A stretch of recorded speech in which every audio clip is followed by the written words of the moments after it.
अस्सलाम वालेकुम। आज हम लोग फ़िज़िक्स का टॉपिक पढ़ेंगे, waves as carriers of energy. हम पहले ही पढ़ चुके हैं कि एनर्जी जो है वो ज़ाया नहीं होती, वो हमेशा एक फॉर्म से दूसरी फॉर्म में ट्रांसफ़र होती है। आज जो चीज़ हमने पढ़नी है कि एनर्जी वेव की सूरत में ट्रांसफ़र होती है। एनर्जी किसकी सूरत में ट्रांसफ़र होती है? वेव की सूरत में ट्रांसफ़र होती है।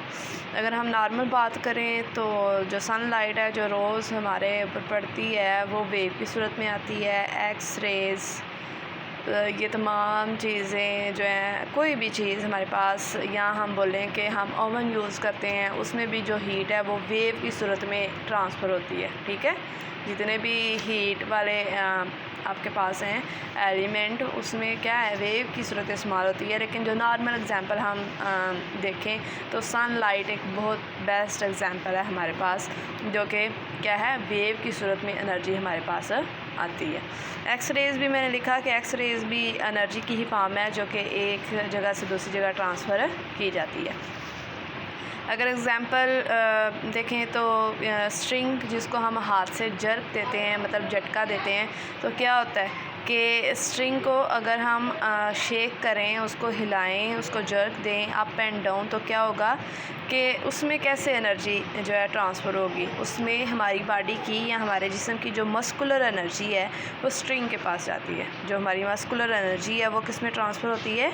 स्ट्रिंग में होती है। और स्ट्रिंग उसको क्या जो एनर्जी है, तो स्ट्रिंग उससे क्या होता है, ऊपर और नीचे हरकत करता है, मतलब कि वेव की सूरत में हरकत करना स्टार्ट कर देता है। मीन्स हमारे बॉडी की जो मस्कुलर एनर्जी है उसको हम ट्रांसफ़र कर रहे होते हैं, किसमें? स्ट्रिंग में कर रहे होते हैं।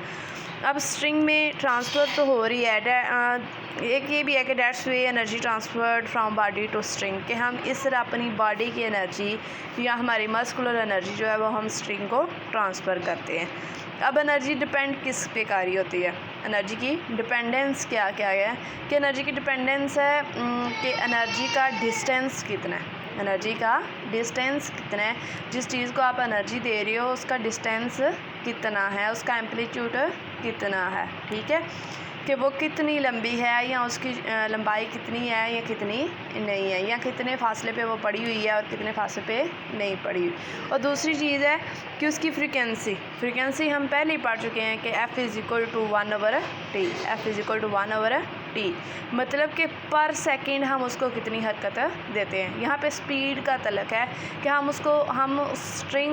स्ट्रिंग की एग्जांपल ले रहे हैं, हम उस स्ट्रिंग को कितना फास्टली मूव करते हैं, उस स्ट्रिंग को कितना फास्टली मूव करते हैं। जितना फास्टली मूव करेंगे उतनी एनर्जी उसमें ट्रांसफ़र होगी, और जितना हम उसको आहिस्तगी से या स्लो मूव करेंगे उतनी एनर्जी उसमें कम ट्रांसफ़र होगी।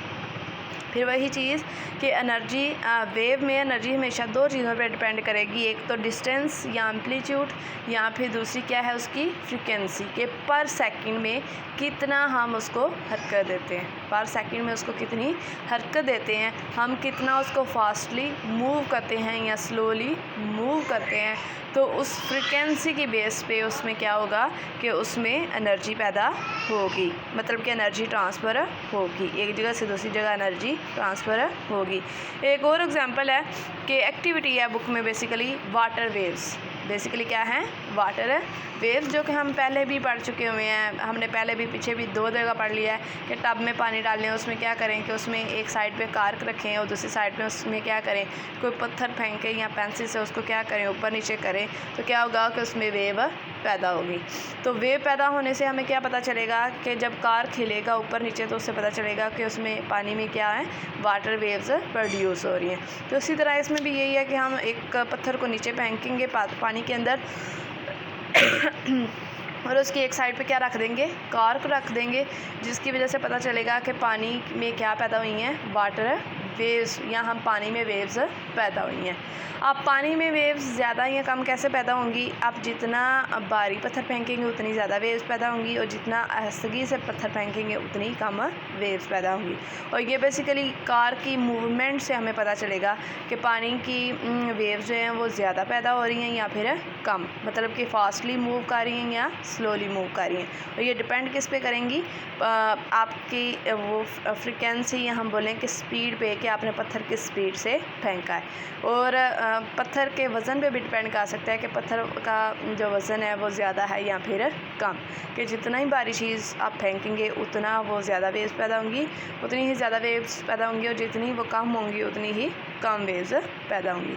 तो इस सूरत में वाटर वेव भी क्या होती हैं कि जो चीज़ हम उसके अंदर फेंकते हैं वो उसकी एनर्जी वाटर में ट्रांसफ़र हो जाती है, जो कि क्या करती है, वेव्स को पैदा करती है। Thank you.